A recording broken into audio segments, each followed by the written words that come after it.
Peace. This is a Meat and Potato Sorcery production starring myself, the Water Alchemist, and today's topic for the occult family is the Archons and You. Many people are familiar with the Demiurge and the Archons via Gnosticism, but today Mentor wants to give a fresh perspective on this for my subscribers as well as other magical adepts. So let's get into it. Now, the Archons operate via deception. The same way that the Israeli Mossad, CIA, etc. This is how they operate, by deception. And who they really pick out is people that are afraid and people that are zealots when it comes to religion. This is their primary source of food and who they have dominance and metaphysical sway upon. The Archons are not from here. I repeat, the Archons are not from here.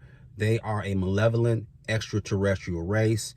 And if you want more information, I am going to give you the scholarship. Besides, one, the Nag Hammadi scriptures, but you also can go to the Apocrypha of John. You also can go to Children of the Matrix by David Icke. And lastly, here's one that will help you with exercises. Overcoming the Archon Through Alchemy by John Critter. You get this on Amazon, and you can get it in a hard copy or download it and use it and read it on your Kindle.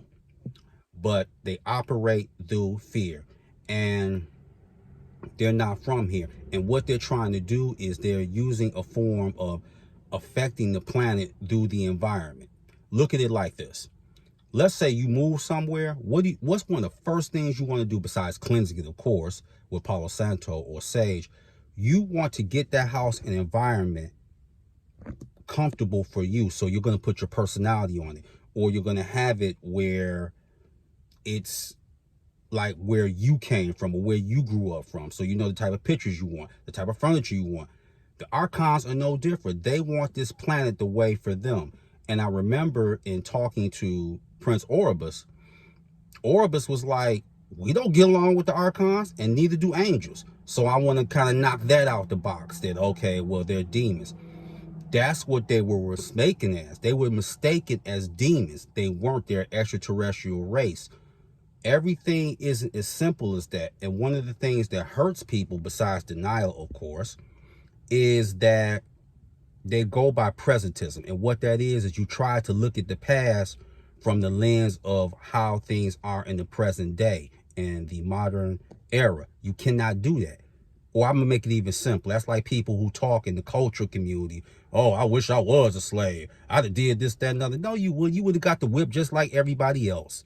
They didn't have no AR-15s around back then in Jamestown, Virginia, and everywhere else. So you could just knock that right out. Knock it off. Stop it. And you have the people here. This is how the Archons operate. Besides fear, besides deception, and people have referred to them as demons, and even the jinn.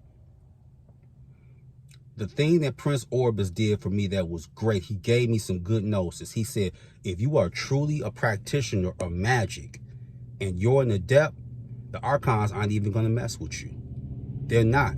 But what they will do, and I know this, they'll mess with that man around you, that woman around you, and even your children. Yes, they will do that.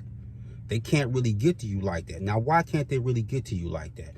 Because most angels and demons are going to stop that right in its tracks. If they don't stop it in its tracks, what will happen is your astral self, especially if you have the power to shapeshift and you are dominant physically, you can stop that. I've done a ritual where I take the form of a Nemean lion. A Nemean lion in Greek mythology was the size of a pickup truck and fought against Hercules. And you couldn't penetrate his skin via weapons. But that's a whole nother subject that the Kobe Bryant of magic we'll talk about later.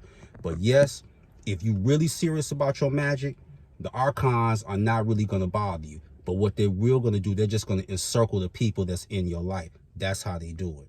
So they have a myriad of ways to do that, like the arguments or your child getting bad grades or using drugs, or even if you have some children and you're no longer with the father and the mother.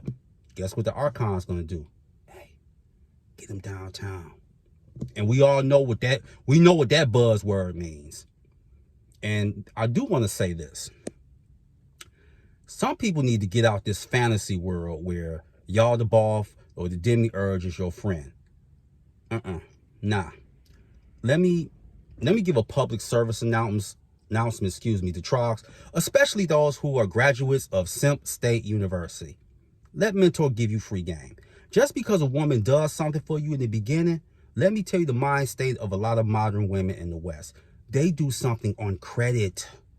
So that means either if it comes to sex or giving you money, they're doing that on credit.